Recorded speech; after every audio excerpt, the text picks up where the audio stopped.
Hey guys, so I'm gonna show you how to use your answer choices to solve equations. So we haven't taught you how to solve equations yet with variables on both sides, and we're going to soon next week.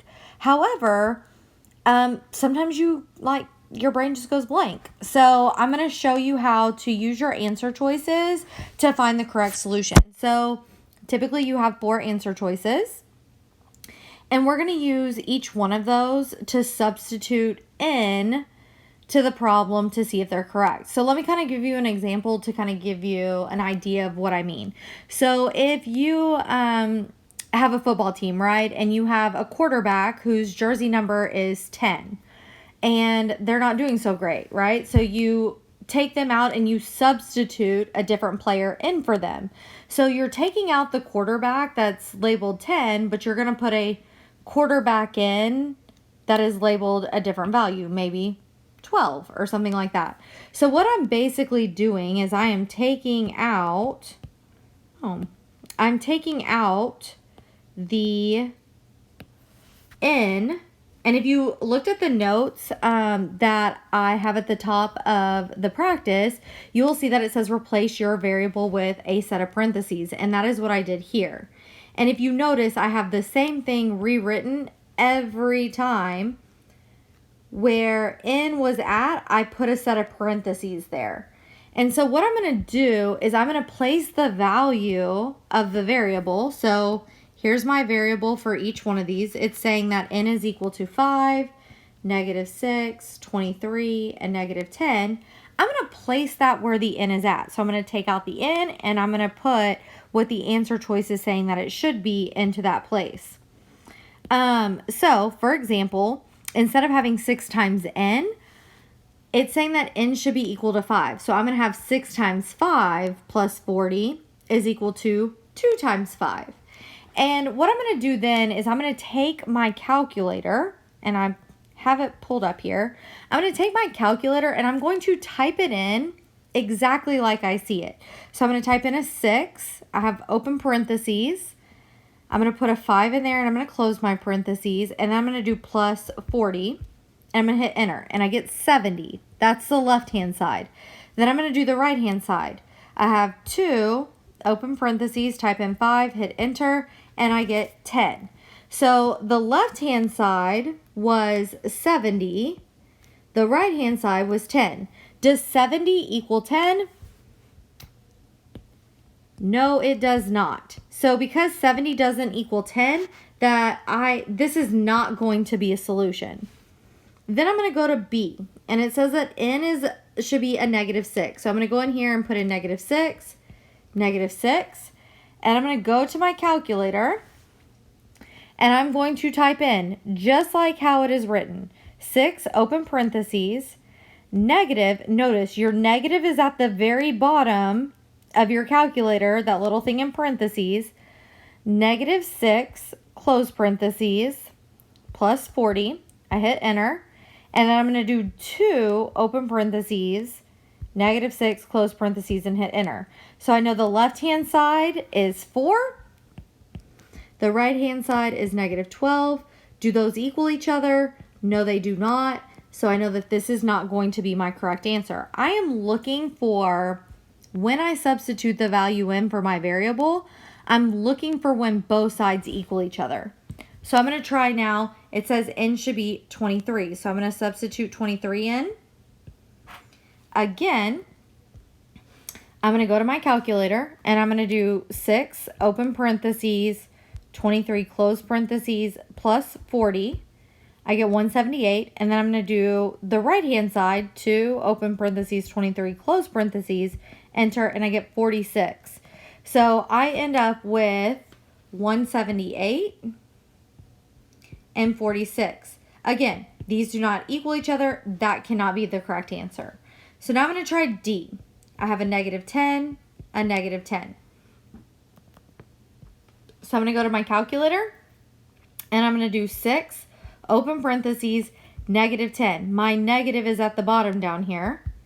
Close parentheses, plus 40, and press enter, and I get -20. And then I'm going to do 2 open parentheses, negative 10, close, hit enter. And I get a negative 20 for the left-hand side, a negative 20 for the right-hand side. So I know that this is the correct solution for my problem. Now, I kind of spoiled you on number 1 because I kind of typed it all out for you, right? Number 2, notice that it is not typed all out for you. So you probably are going to need to get out notebook paper and do this on notebook paper. So I'm going to, no joke, write it exactly like I see it, but where the P is at, I'm going to put a set of parentheses. So I'm going to just kind of give you a rough draft example up here. So wherever I have P at, I am putting a set of parentheses. So I'm going to go down here now where it's saying that that P should be equal to 1. So I'm going to have 10 times 1 plus 2 minus 2 times 1 should be equal to 4 times 1 minus 10. When I type this side into my calculator just like I see it, I get a positive 10. When I type this side into my calculator just like I see it, I get a negative 6. Do these two equal each other? No, they do not, so this is not my answer. Then I'm going to go to B, and I'm going to do the same thing, but I'm going to use a negative 1. So I'm going to have 10 times negative 1 plus 2 minus 2 times negative 1 should equal 4 times negative 1 minus 10. So again, I'm going to type this side into my calculator just like I see it. Guys, you should probably be pausing the video and typing this in your calculator to see what you get and see if you get the same answer as me. Because hey, I can make mistakes, right? So I get a negative 6 on this side. When I type in this side, I get a negative 14.